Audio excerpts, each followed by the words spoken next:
Igama nguliyabona, ikhaya lisedebe, ilali ekuthiwa kukwakhulile.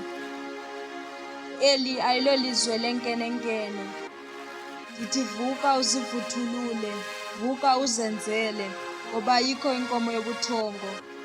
Liduduma lidlule, libe nemvula epholisayo. Ubani na ophethe ikamva lakho? Kaloku mntakamama, ikamva lakho lisezandleni zakho.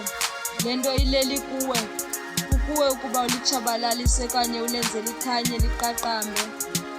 Khumbula mntasekhaya, eli ayilo lizwe lenkene-nkene, ngoba kulo mhlaba siphila kuwo kukho iingcuka ezambethe ufele lwegusha. Ndithi madoda, inkawu idliwe ilila, kwaye lo mhlaba unamagada uyahlaba. Ndisatsho eli ayilo lizwe lenkene-nkene, kuba kweli kufuneka ube ngumakhubeke hamba. Kaloku osinde zama akanatyala, wonke umntu ufuna uvakala, emhlabeni azikho ingangalala.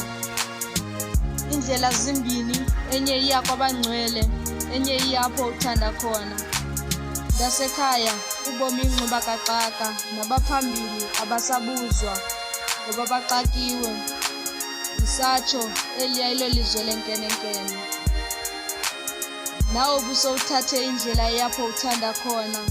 Ndithi phakama mntasekhaya, uzivuthulule, uqiqe, uqonde, uzazi. Uya kubuya uthi enkosi kum.